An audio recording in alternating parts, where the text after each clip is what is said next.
అనుకున్నా సరే రాజకీయ తొత్తులుగా తర్వాత తరాలు నడవడంతో మొదటి తరంగా ఉన్న ఆయన మరోసారి భుజాల మీద వేసుకుని ఈ గర్జన అనే సభను పెట్టడం అనేది చాలా ఆనందదాయకం.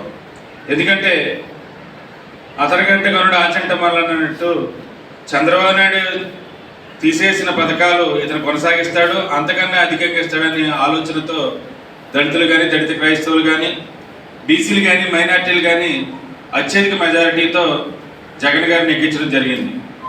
అంతకన్నా భయంకరంగా ఈ పాలన సాగింది. మీ అందరికీ తెలుసు.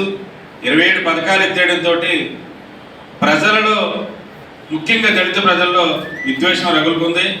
దాన్ని ఎప్పుడైనా సరే ఆయన చేస్తారు, చివరిలో అయినా సరే ఆయన చేయగలరు అనేసి అందరూ ఆశించారు.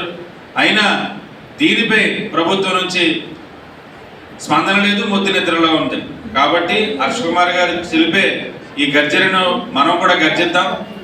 మన వాయిస్ని ఆయన వాయిస్తో కలిసి తెలితే అది ప్రభుత్వానికి కనువిప్పు కలిగి రాబోయే ప్రభుత్వం ఏదైనా సరే దళిత పథకాలను, దళితులను పట్టుకుంటే ఇలా గర్జిస్తారులే అని వాళ్ళకి తెలిసే విధంగా గతం కంటే అధికంగా ప్రజలు హాజరవ్వాలని, అలాగే తెలుగు రాష్ట్రాలు ఇక్కడ సుమారు 35 దళిత పేటలు ఉన్నాయి. మనందరం ఆదివారం ఫిబ్రవరి 11 జరిగే వేమగిరిలో జరిగే ఆ కార్యక్రమానికి వచ్చి జయప్రదం చేయాలని విజ్ఞప్తి చేస్తున్నాం.